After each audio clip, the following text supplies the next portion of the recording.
Welcome, everyone. This is Harvey Levy speaking to you from Frederick, Maryland, and it's my pleasure to offer a presentation titled Little Known Secret Techniques to Open Anyone's Mouth.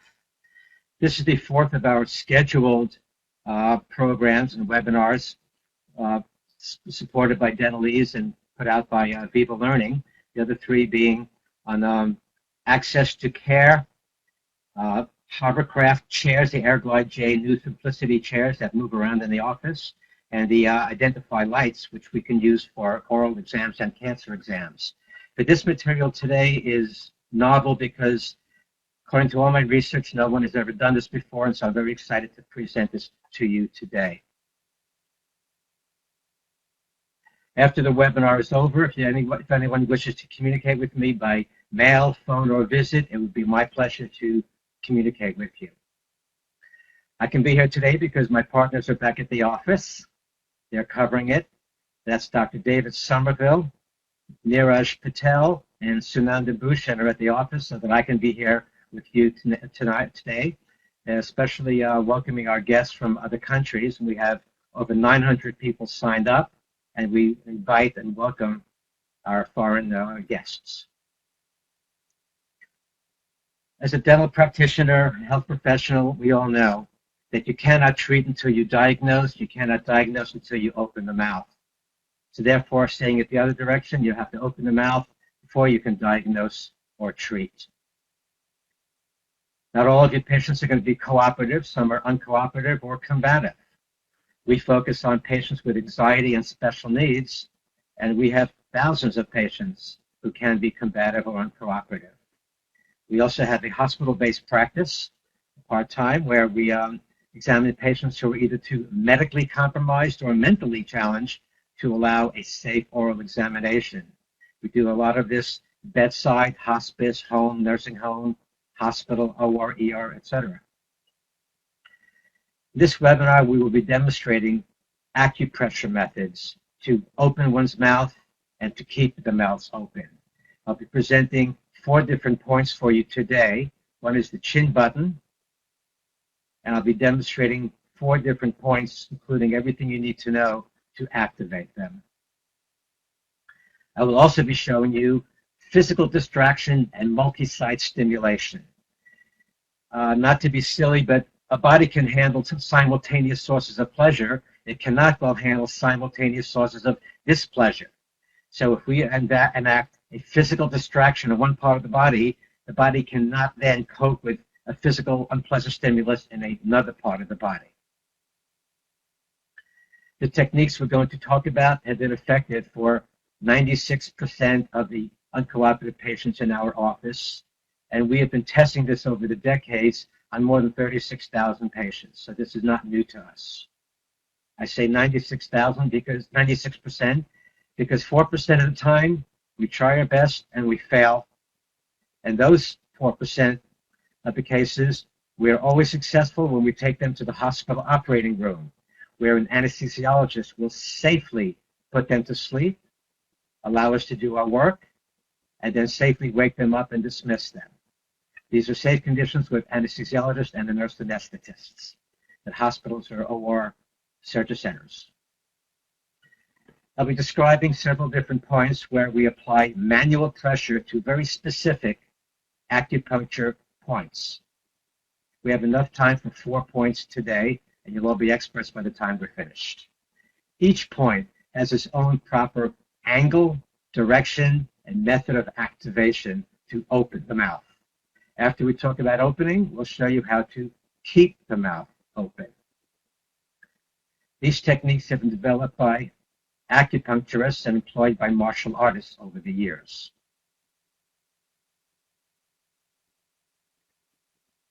I've been a dentist for 43 years. I've been a martial arts student for 54 years. And to me, this is like taking raisins and dipping it in chocolate, and you have a synergistic hybrid of the two things. So Raisinets is more than just raisins and chocolate together. So I'm merging 2 of my passions in life, martial arts and dentistry, and I've come up with something that I'd like to share with you all today.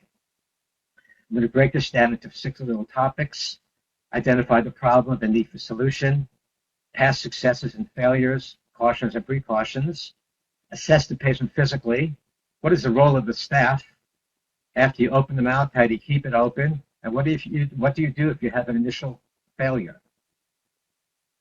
After this webinar, you should be able to know how to use pressure points to open most patients' mouths, learn some physical distraction techniques to open their mouths, know the angle and direction of acupuncture points to open their mouths, and learn how to properly maintain the mouth open using the acupuncture pressure point to initially open them. Let's begin. Assess the patient's medical and dental history and past history. Don't reinvent the wheel. It's been done. You and I are too busy to be reinventing the wheel. Learn from people that have already done it and employ it. So don't reinvent it. Learn from past successes and failures what to do, and I will be demonstrating some samples of what not to do. Attempt an oral exam. This is one of my 3 grandchildren. The question then to you is, how do you safely open someone's mouth? Underline the word safely. My wife and I recently went on a photo shoot in Santa Barbara. We were photo shooting pelicans, and one of the people in our group, Alice Cahill, took this shot when she wasn't with us at the time, of a pelican entering the open mouth of a whale, enjoying the fish bouillabaisse, and then leaving before the whale closed the mouth. So the question is not, what do you do when the mouth is open? The question is, can you exit safely in time? And how do you keep the mouth open? Thank you, Alice, for letting me use your picture. Once you've opened the mouth, how are you going to keep it open?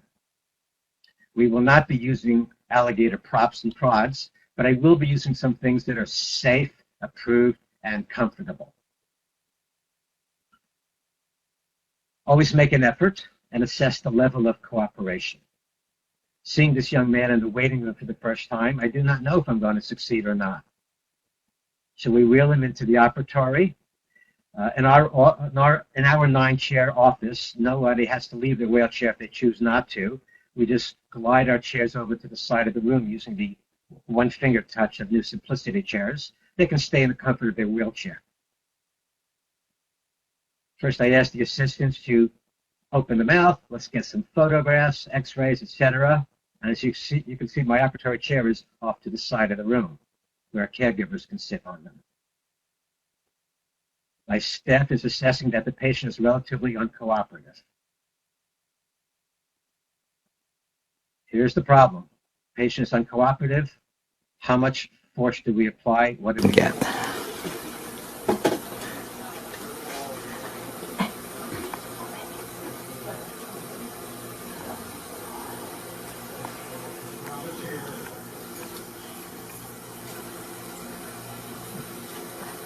I don't want to.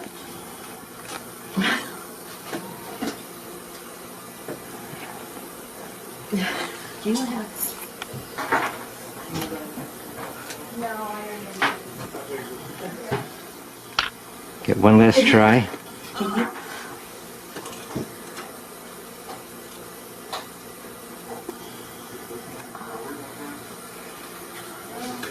Good. Okay.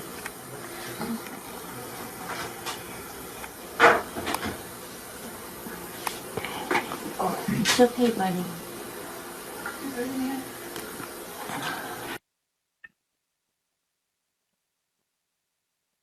So the question then becomes, to what degree do we try to force his mouth open? Should we use some acupressure points, or should we just abort, and consider doing this under safe conditions in the hospital? So I'm not afraid to fail, because this is how I learn and how I grow. What if I fail? And what if it's borderline where I don't know if it's safe to proceed? I've opened his mouth, I've inserted a prop, but is it comfortable, safe to proceed for the patient psychologically and for my staff and myself clinically? Is it safe to proceed? Before we proceed in any event, we will get consent forms, physical and chemical.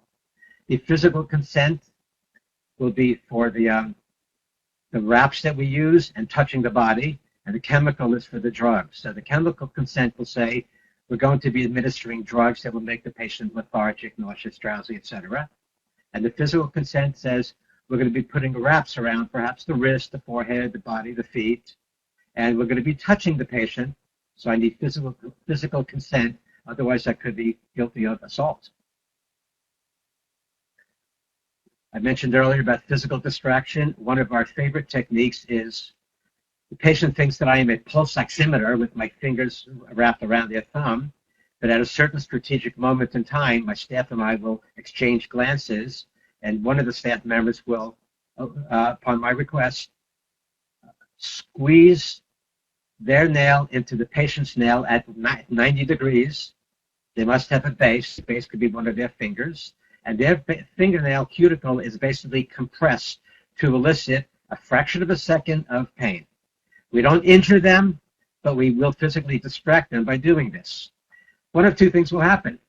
Either they'll open their mouth enough for us to insert the mouth prop, or it will take the resistance away from another part of the body that we're trying to open. So we're going to be talking a little bit about physical distraction using fingernail cuticle. Another favorite technique of mine is the fact that when you pinch someone's nose, once you have physical permission and consent, about 95% of the people will open wide enough for you to then insert the mouth prop. Some of these videos are of my staff members who were moderately cooperative. Nobody was injured in any of these videos. This is one of my staff members.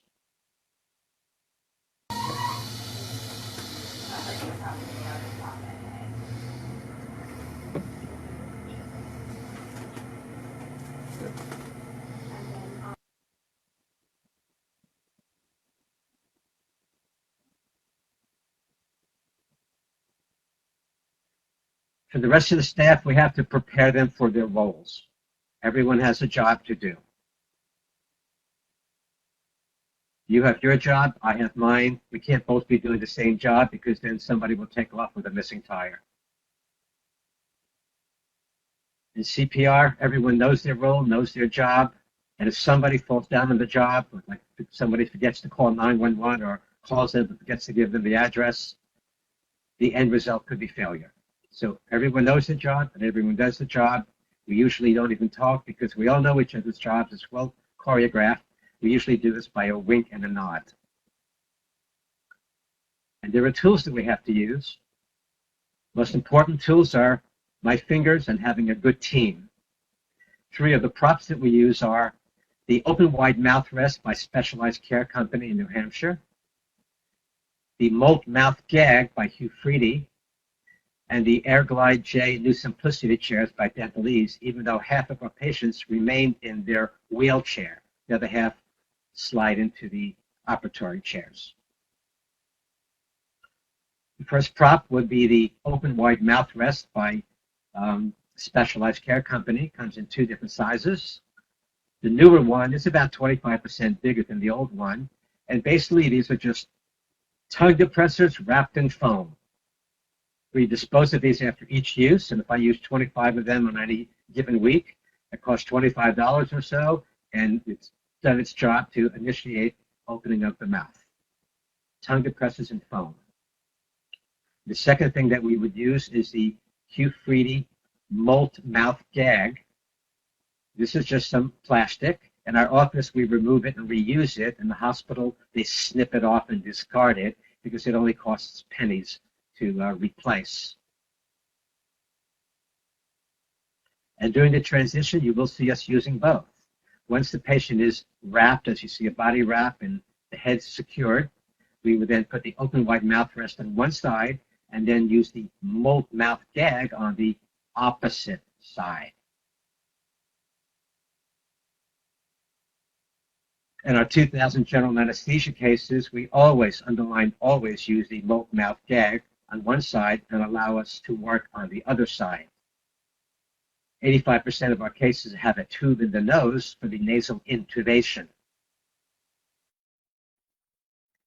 The other 15% of our OR cases have an oral tube as required by the anesthesiologist.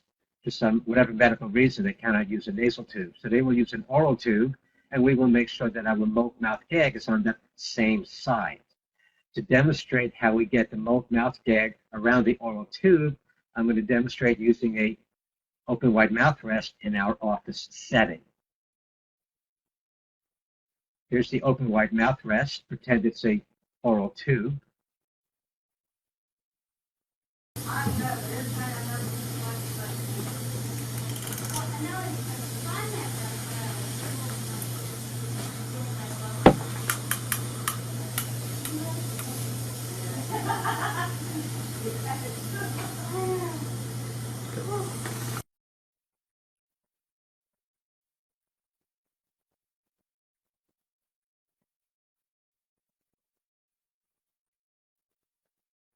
I'd like to show you some samples of what not to do. And the two messages I want to get across here are, don't go it alone, and don't put your finger unprotected in someone's mouth. Here's an example of somebody trying to do it single-handedly and not being as effective or efficient as one would be if one was using a team.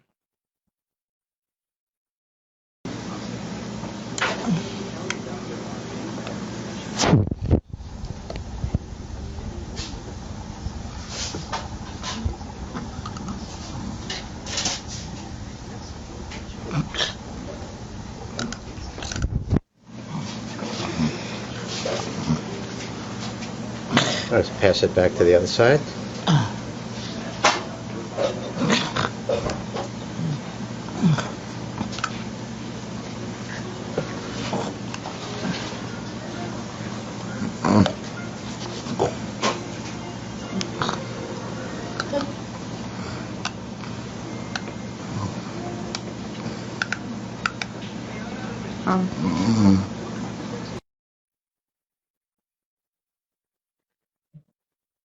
Although this may have been successful in your eyes, I'm not pleased with this because it was ineffective, inefficient, and even though they followed the rules of opening to the maximum, protecting the lips, and keeping one finger on the hinge at all times, ideally one should have passed the baton or passed the mouth gag to someone on the other side.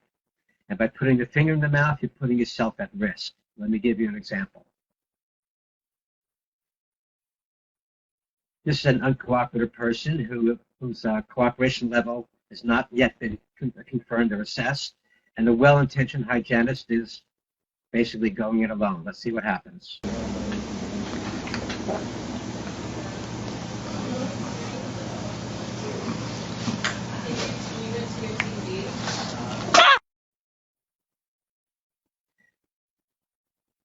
That hygienist is a staff member of mine, and she had to miss a few days of work because of the finger bite. I'm not going to show you her face because I want to protect her, but please understand that if you put your finger in the mouth, if it's unprotected and unpropped, this can occur. So this is what not to do. That paved the way for what to do, which I'm delighted to share with you. Now we get into the meat of the program, which is acupressure points with angle and direction. For each of these 4 points, I'll be giving you the name and the location, how we activate it, what is the angle, and what is the direction. You'll be seeing these several times, so don't get nervous about the amount of material on the screen. But the 4 points I'm going to talk about are the following. Governor 26, between the upper anterior teeth and the nose. We also call it the philtrum. This is where your mustache would be, gentlemen. Conception 24, the chin button between the chin and the lower front teeth. This is also called conception vessel 24, CO or CV 24. The third is triple warmer 17, right below the ear and behind the mandible. Triple warmer 17, also called triple burner 17. The last point is called MHN, miscellaneous head and neck 18. We dental professionals just call it the mental nerve.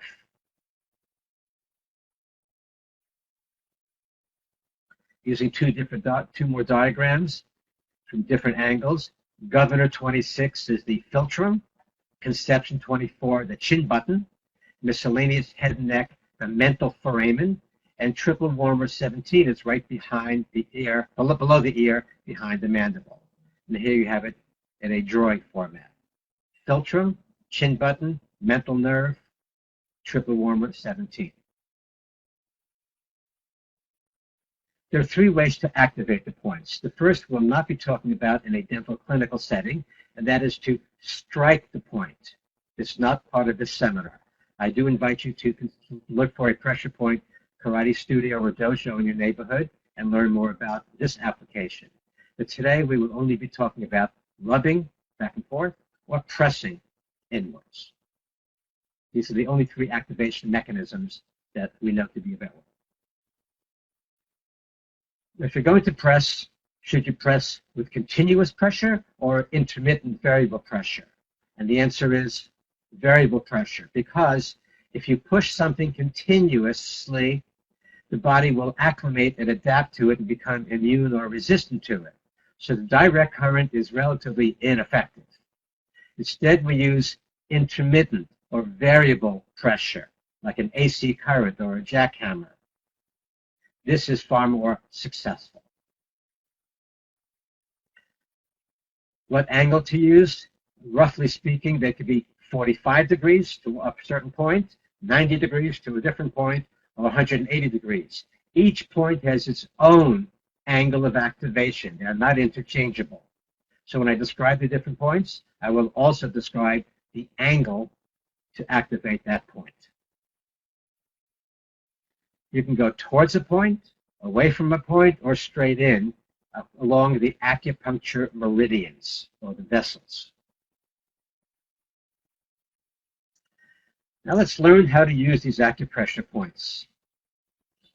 The first of the 4 points is conception 24, or conception vessel 24.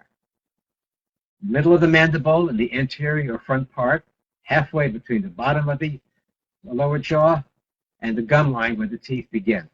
This tooth is missing, but we're showing you this is the midpoint. Conception 24. This is activated at a 45 degrees down and in. If you go straight, it's not going to work. You have to go 45 degrees in and down. We use variable pressure rather than continuous. 45 degrees in and down. I prefer to use a knuckle rather than the meaty or fatty part of my fingers. It's more effective, so I will use a knuckle to vibrate in and down on conception 24 at a 45 degree angle. But I do not want the head to bob back and forth. If I try to push the head moves, I'm ineffective. I must establish a base. Here the base is the back of the chair, and I'm using my forearm to prevent the head from jerking forward.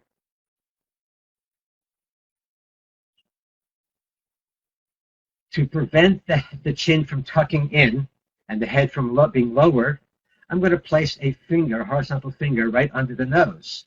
I am not activating the governor 26 point. I'm merely using the nose as a stopgap to prevent the chin from tucking in, rendering my technique ineffective. So there's my horizontal finger under the nose, and I'm using my knuckle to vibrate conception 24 in and down. Another one of my staff members allowing me to demonstrate conception 24.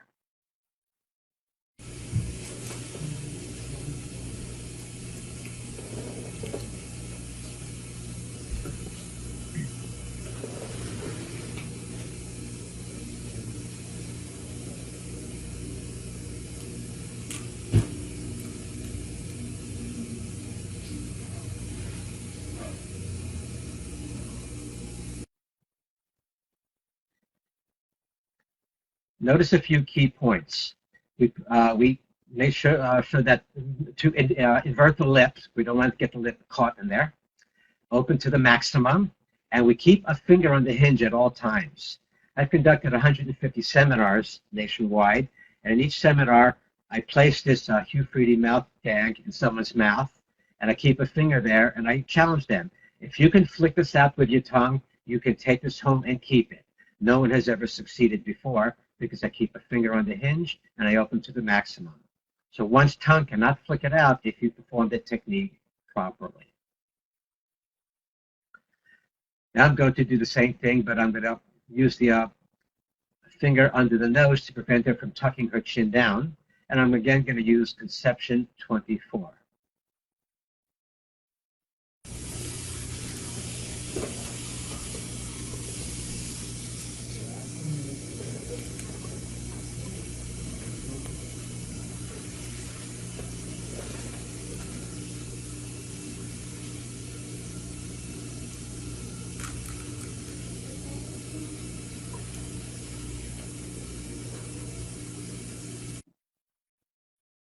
Once again, we mindfully made sure that the lip was not caught between the mouth gag and the teeth, or else you would have a little bit of a hematoma or a hickey on the lip afterwards.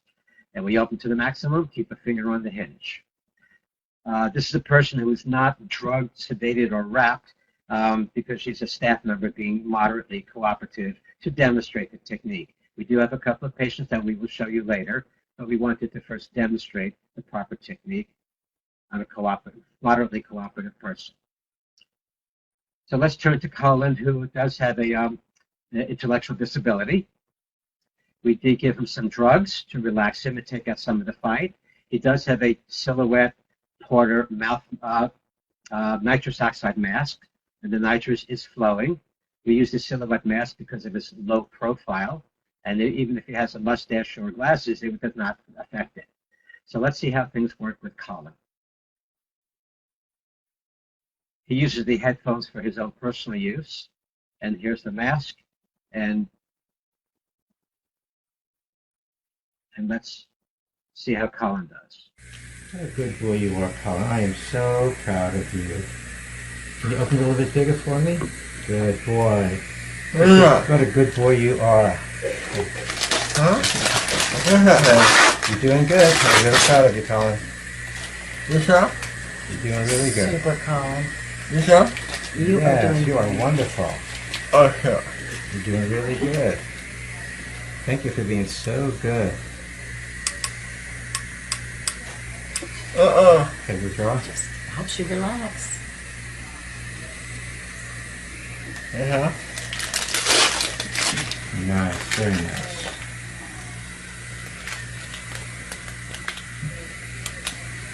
Transfer to you.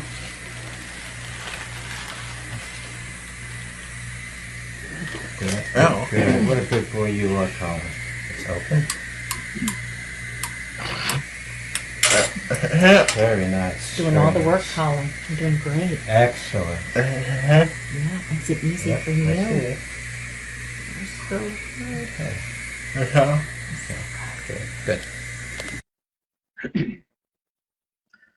Whether we choose to do the dental work at this point or not is secondary. The main thing is we're doing an evaluation, an examination, getting a superficial overview as to what is the diagnosis, what is the treatment plan, what are we going to do, and when are we going to do it. So today we're just showing you how to open the mouth and then how to keep it open.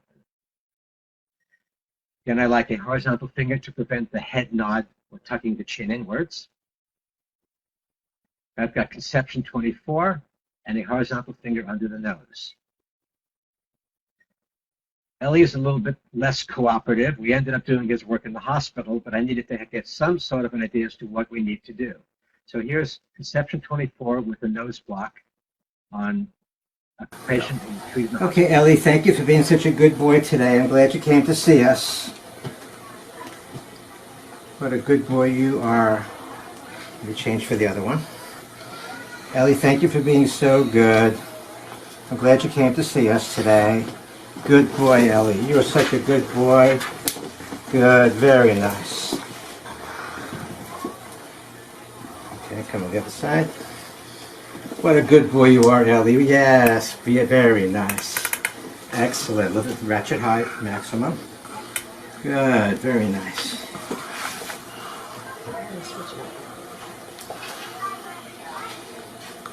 Okay. Thanks for being so good, Ellie. Okay, good.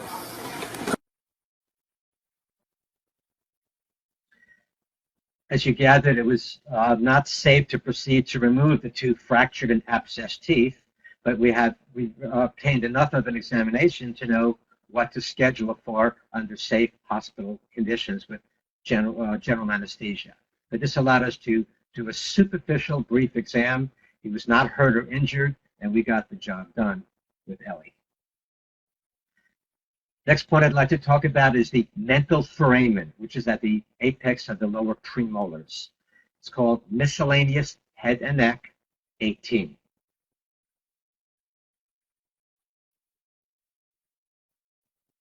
If we were to strip down all the skin and fascia, we would see this outpocketing or this depression through which the mental foramen, the nerves and blood vessels, come through.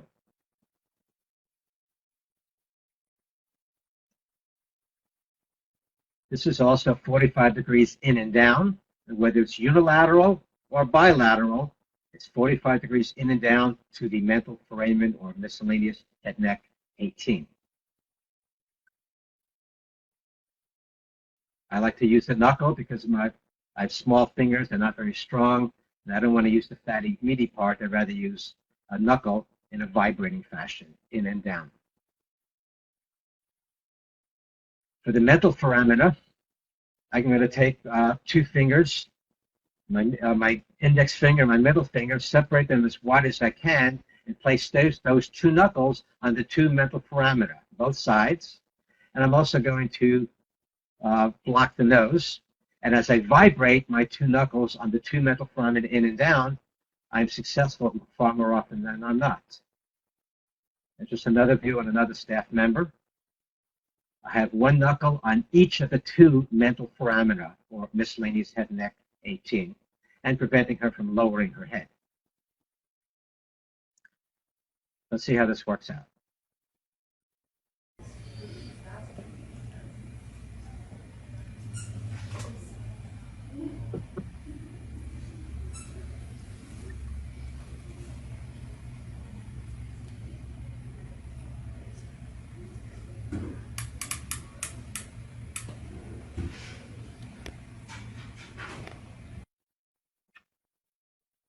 Again, as you see, we insert the open wide mouth rest on one side, the mouth on the other side, being mindful that we don't snag or catch the lip, open to the maximum, keep a finger under the nose, and the other finger on the hinge to prevent the tongue from expelling or expressing the mouth gag.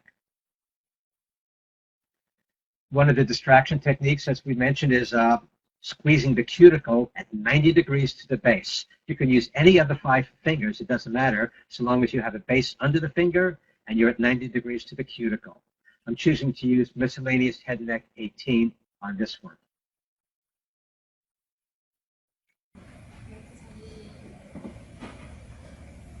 Finger.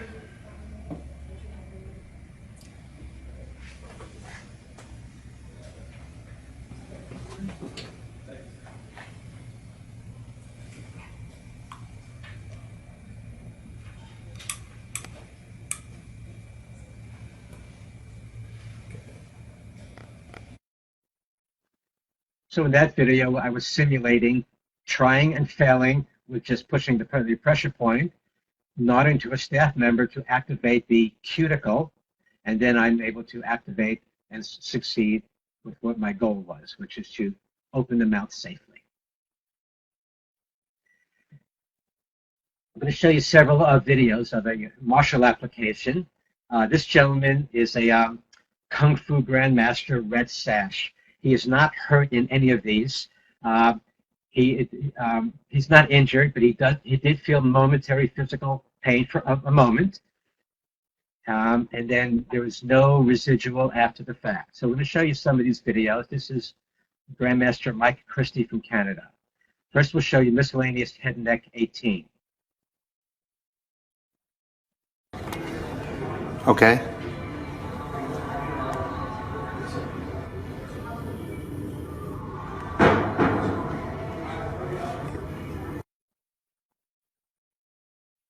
Remember, he's a red sash Kung Fu Grandmaster, so this is being done willingly and cooperatively. He's not drugged or wrapped or sedated. He's doing this to help me with the demonstration. There was a moment of discomfort, that caused him to open his mouth. Now I'm going to show you miscellaneous head and neck bilaterally, both sides. How did outside the place will go down? And in an office setting, this would be just enough for an assistant to insert the mouth rest on one side and the mouth gag on the other side before the alligator closes his mouth.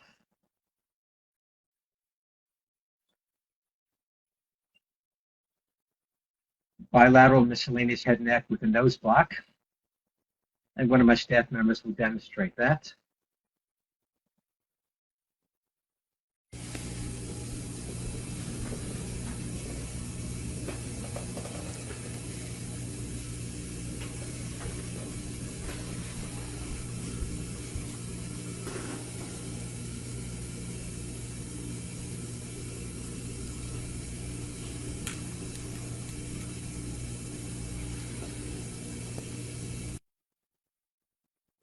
Apparently, we did not need to block the nose there because this is a staff member cooperating, but I will show you that in another form.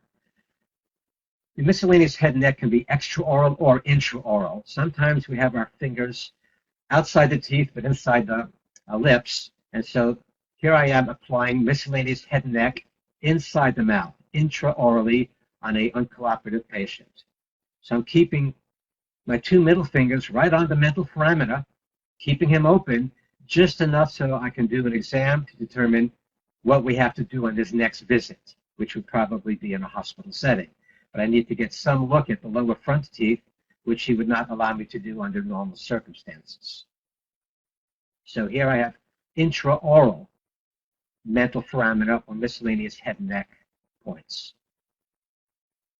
Third point I'd like to talk about is triple warmer 17 or triple burner 17, which is below the ear, right behind the mandible. If you put your finger right behind the ear and you open and close your jaw a few times, you will feel this hinge going up and down. That's your TMJ, temporomandibular joint. You can feel it going up and down. You can also feel it going across, left to right.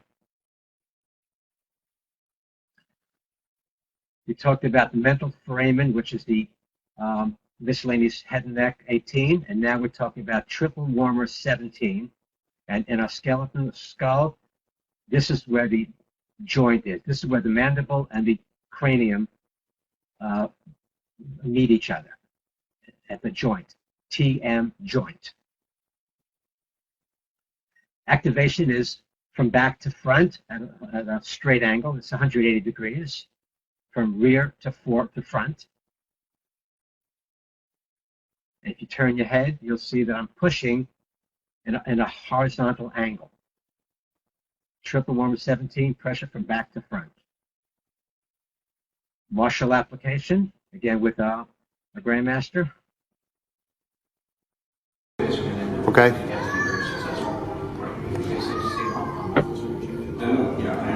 That part, I realize that is our muscle test. All right. A martial application of this would be how to get out of a choke. But in a dental setting, it's meant to use for a little physical distraction. Either I will use triple warmer 17 first and then another point to open the mouth, or that alone may cause the mouth to open, which will allow us to succeed in inserting the props. The final point would be Governor 26, which is a philtrum right between the nose and the upper front teeth. Although each point is the size of a 25-cent piece, for we Americans, we call it a quarter, but it's a coin that we would place here, and that's the radius, that's the diameter of where the point would be activated. Governor 26.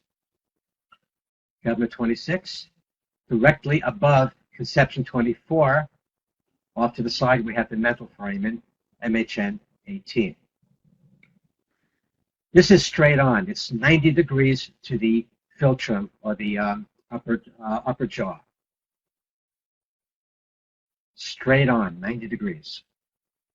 And again, I like to vibrate rather than push. And we use knuckles to vibrate.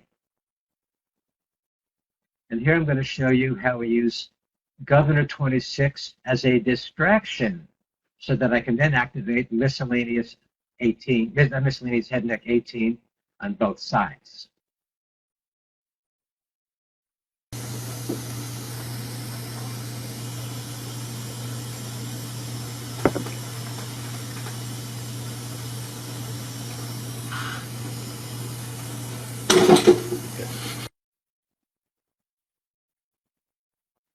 Next, I'm going to show you how we use Governor 26 to distract, and then Conception 24, which is only the midline, and then two different mouth gags.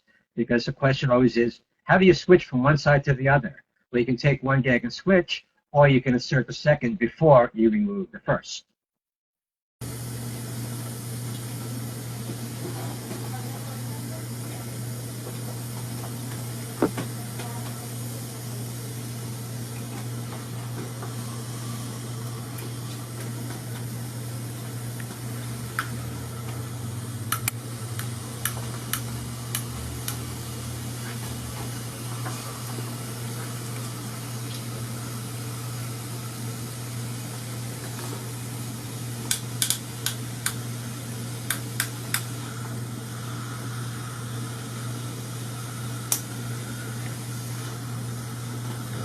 Transfer to me.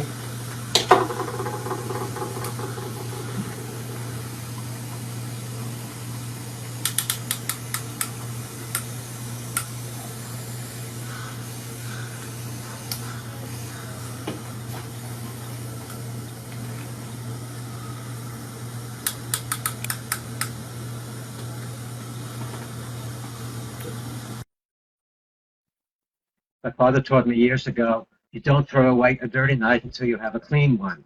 So I don't like to remove the first mouth gag until I've inserted the second one. A little bit more about multiple stimulation sites. We mentioned that the finger cuticle at the right angle is an excellent source to give momentary distraction. And here I'm using it in a martial location. Master Christie got me in a bear hug, and I'm going to show what happens when I squeeze his finger cuticle.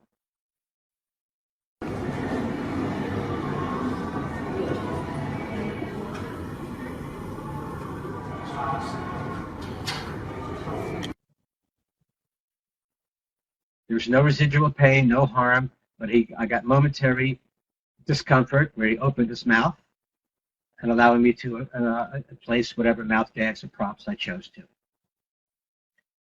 And here's a staff member showing something similar. Again, this is moderately cooperative because you're staff members and not a real live clinical setting.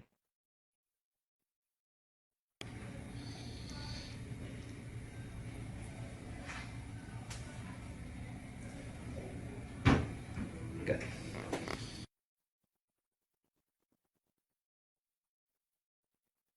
On the multiple points, here I've got triple warmer 17 on the left, which is horizontal from back to front, and miscellaneous head and neck 18, 45-degree angle in and down. These are simultaneous. Triple warmer, miscellaneous head and neck. On another person from a different angle. Remember, each point has its own angle of activation. And this is how it looks when we put it together.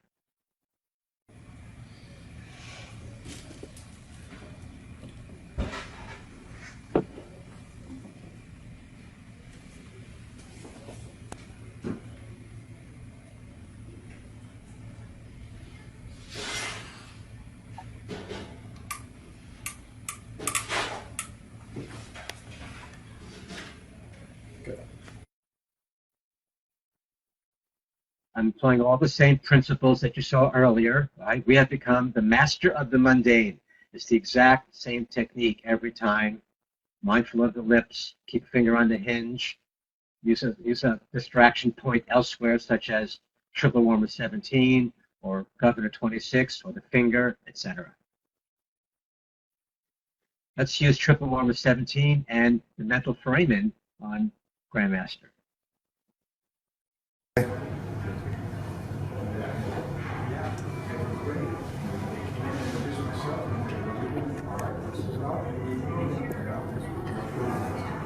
Do it again. Second.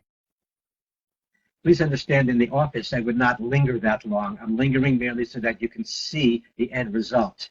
He allowed me to maintain the pressure, but in reality, I would not have it pressured for more than a second or two, just enough to insert the mouth prop or mouth gag. This is for demonstration purposes, and if anyone feels that this is too harm or cruel, I will ask you this question. What is the alternative? Referring the patient, who are you going to refer to? Take him to the OR. They can do that every time. This is the kindest thing that we could do to evaluate a clinical situation. So as I'm trying to say, the demonstrators are allowing me to keep them open for a few more seconds for your viewing edification. Mary Lou is one of our patients who is sedated and wrapped. She's already drugged, which took us some of the fight. And we know we have some work to do on her today because we've already evaluated her. We've given her 20 milligrams of Valium. She's on an empty stomach, empty bladder, and she's wrapped in our rainbow wrap. Same company that makes the open wide mouth rests. We know she has a fractured tooth that we have to extract today. Tooth number 10 needs to be extracted, and we're going to add that tooth onto our existing removable partial denture. I'm going to show you two different techniques on Mary Lou. She's cooperative enough to allow me to do this twice. First, we're going to use miscellaneous head and neck 18, the mental foramen. Oh, Don't kill me. no, honey, we're not. We're gonna make you feel better. We're gonna make you feel better. Yeah. Yeah.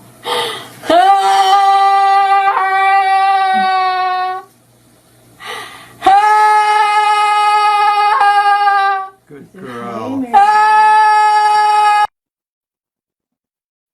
I'm now going to repeat that using a different point. This will be conception 24, which is the chin button midline.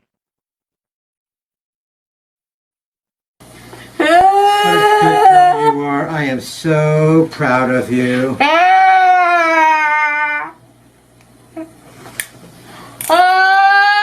Good. Maximum.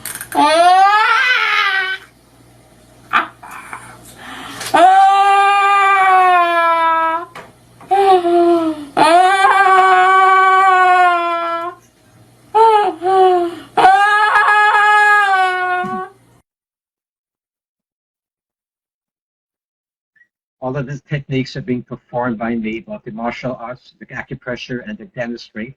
I am licensed and certified to do each one, but I cannot work in a vacuum. I have my wonderful staff and team members supporting me on this. We were successful in removing the tooth and then taking impressions to fix and repair her upper partial denture. And 2 days later, she had a repaired partial denture with one more tooth added onto it. When she left after that session, she was smiling, but only on one side because the other side was anesthetized. But she did well, being wrapped, sedated, and we did use some of these points to prop her open because we wanted it to be safe for us and psychologically safe for her.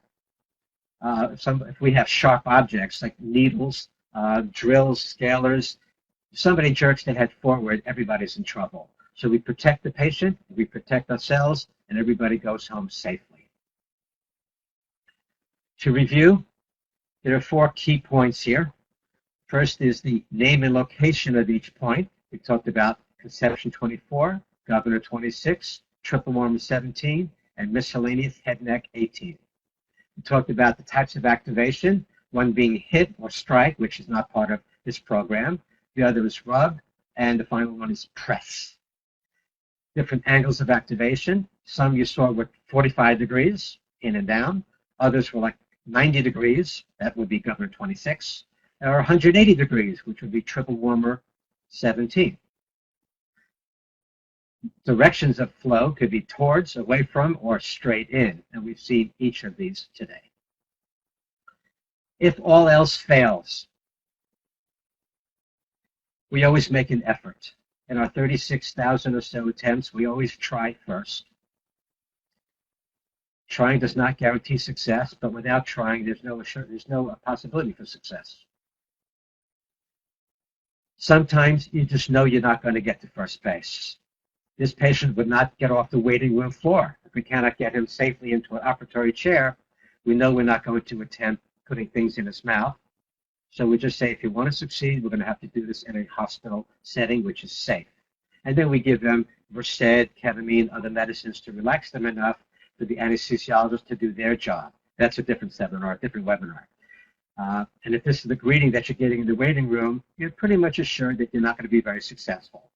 This patient was successfully treated in a hospital setting because we couldn't get very far in an office setting. We do like to do familiarization and behavior desensitization. This uncooperative boy with Down syndrome, he wouldn't let us even have him sit in the chair. So we decided to use reverse psychology. We ignored him, and we were examining his mother, and he was jealous, so then we invited him to examine his own mother. And then his mother was allowed to examine him. We were able to get to first base, enough to know what are the problems and what are we going to do the next time. But we're using some desensitization, behavior modification, some familiarization techniques. That succeeds a somewhat small percentage of the time. Other times we use pills. We like the benzodiazepines, Valium, Halcyon, Ativan, and the fourth one we use in the hospital setting, that would be Versed liquid. But these are the three that we use in the office comfortably and routinely. Many of our patients come in empty stomach, empty bladder, and then we can give them laughing gas to raise their pain threshold and make them less photophobic, less audiophobic, and less tactile phobic. The last one being the most significant here. It would take a greater stimulus to evoke the same response once they're under the silhouette porter nitrous masks.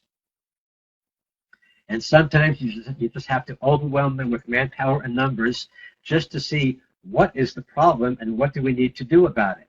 There's no intent to treat the patient here, just an intent to find out what do we have to do. Are we going to schedule a 10-minute extraction in the hospital or a 3 or 4 hour extensive case? Because this is merely information gathering and data gathering.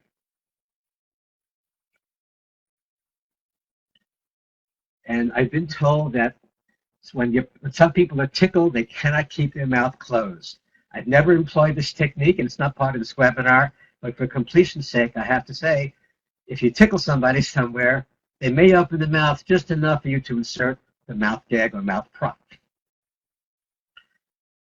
When all else fails, and we have failed 2,000 times, we bring them to the hospital.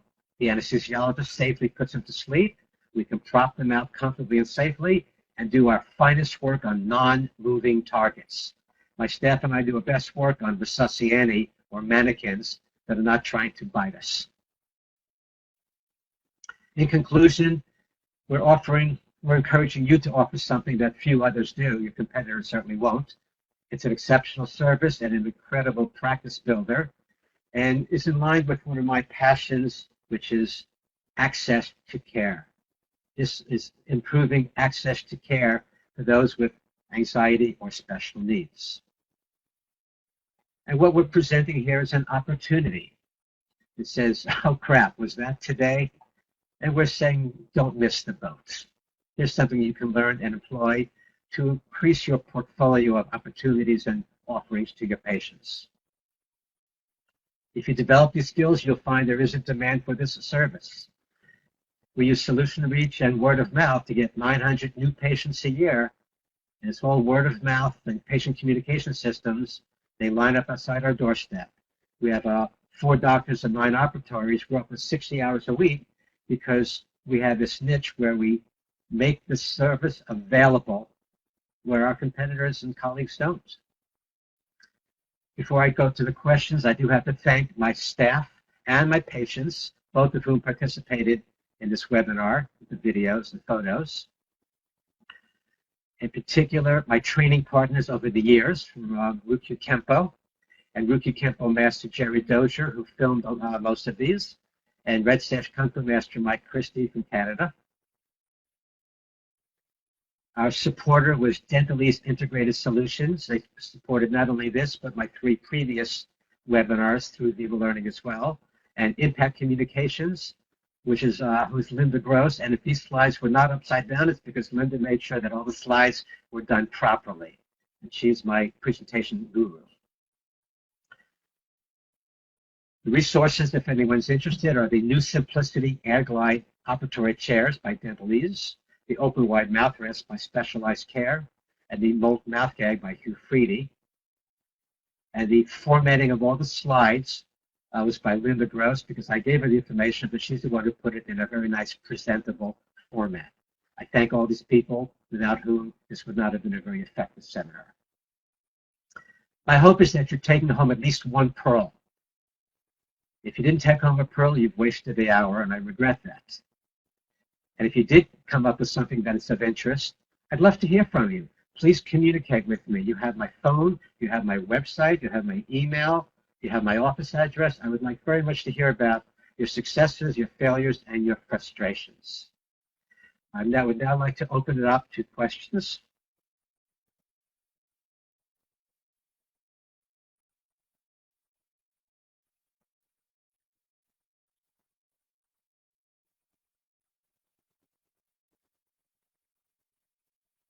Okay, I'm looking at the some of the questions. I appreciate some of the comments, but I'm looking for questions to which I can respond. Mary wants to know if I would do a live CE course to a children's hospital dental staff. It would be my honor and pleasure, so long as someone's willing to let me touch them.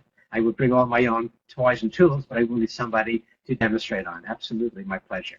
If you go to my website, you'll see that we do about 20 seminars a year, and I do include this in my longer seminars. This year I will be doing 4 of them. The longer ones will be in AGD in Las Vegas and at Tufts in Boston. Shorter ones will be in Baltimore and Memphis. My website has all of the details and the information. Someone wants to know if it's affordable in a private practice. I do have a private practice, and it is affordable because it's creating a niche where I get 900 new patients a year with a 0 advertising budget except for my reasonable fees and solution reach, without which I would be idle. Someone wants to know why don't dispose of the tips. If it's a clean setting, we just peel it off, put it in the cold chemical sterilizer, and we can reuse it. If it's bitten into or if it's torn, we just throw it right out. If it's got blood on it, we throw it out. If it's just got a little saliva, then it's optional. The hospital does throw it out because it's not cost effective for them to clean things. I was asked about crown and bridge. I do all the unilaterals in both settings, but if I'm going to do a bilateral across the anterior crown and bridge or a bilateral space maintainer, then and only then do I take it back to the operating room with basal intubation to cement the bridge if it crosses the midline, or a bilateral fixed space maintainer.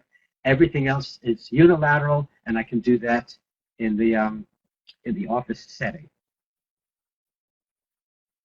I was asked from somebody in Brazil where they can obtain these things. If you email me, I'll get you all the information. The specialized care company is in New Hampshire. Everything else, if you just go to my website, it has all the rep details and information. Email me. It'll be my pleasure to share that with you.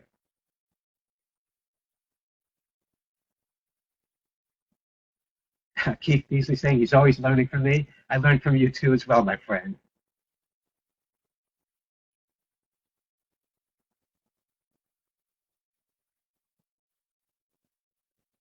The question from Dana Stewart is, how do I know which point to activate? It's whatever presents. I personally like conception 24, which is the lower midline, and if that fails, I'll go to the mental foramina, one or both sides. And if they're wiggling around, I'll block the nose. And if I need to get a momentary distraction, then I'll rub my knuckles horizontally across Governor 26, which is also a technique to be used by somebody who wants to get out of a chokehold. You rub your knuckles along the philtrum back and forth. Do that to a loved one, and we'll see what happens. Melinda wants to know about my staff. I have a staff of 4 doctors and 33 staff members. I need that because we're open 60 hours a week. And each of the 3 of us go to the OR 1 day a week, and the other 2 are in the office, and we rotate. So we have a staff of 33, and you are welcome to come visit. I love when people come to visit, and I can show it off. I even give you CE credit if we do any education in my office. So someone asked about, Jennifer asked about ASAs. We do 1s and 2s. ASA 1 is healthy, 2 is a minor problem in the office. 3s, we're a little bit skeptical about. ASA 4 means they have a life-threatening risk of not making it through the procedure. We only do 4s in a hospital setting. I am not comfortable doing 3s in an office, 4s in the office. ASA 3s mean they have 1 major or 2 minor life-threatening situations, cardiac, pulmonary, etc. And if we don't feel it's safe to do it in the office, we'll do it in the hospital under monitoring, whether it's intramuscular, intravenous, ketamine, but we want to do it safely. We have never had an untoward experience, and we're so careful not to change that statistic. Listen to us about assistants. We have 7 full-time assistants and 1 part-timer, but that goes for the 4 doctors. And the 4 of us work well together, we rotate. Technique on children. Melissa wants to know if it's on children. Yes, but we don't activate it as aggressively or as rigorously. Remember, we only do this if we try and fail. In some of my courses, I do have videos of children, but I had to be selective about how much I put into this 1 hour. But 48% of our difficult patients are children. The other 52 are adults. So yes, we're general dentists. We're all 4 general dentists, and we work on children and adults as well. We call it womb-to-tomb dentistry. We'll say children in the several months old, and then we do a lot of work with hospice patients who are over 100. As general dentists, I often boast, we are limited only by our confidence and our competence, and not by anything else. Looking for more questions. The mouth props are for any age. Elizabeth wants to know about the mouth props. We have 3 different sizes of molt and 2 different sizes of the open wide mouth rest. There are others that we use, but I like the foam and wood to open the mouth initially, and then the ratchet capabilities of the molt. We're only showing 1 size here, but we do have multiple sizes that we would use in a variety of settings. Again, in a longer course, I would show you more, but this is just basically 55 minutes of a snapshot of a long movie. I wish I had more time to show you more, and if anybody wants to communicate, it would be my pleasure to share more with you. Florence wants to know about scheduling the operating room time. I go every Monday, and I have my own block time. When you're first starting out in the hospital, you don't get priority, but after 2,000 cases, we have the block time scheduled, and if we don't use it, it is released to other doctors who want to use it. Conversely, if I want to go on a different day of the week that's not my block day, I make a request, and I'm given the time that is released by the other doctors who don't do it. Edward talks about doing zoo animals. I share your passion. I'm afraid of animals. I'm not afraid of people. It's just a personal draw. And I applaud and commend those that do work on zoo animals. The plastic pieces are interchangeable? Yes. Yes, they are. Looking for other questions? We just have 1 more minute, and then we do have to sadly close.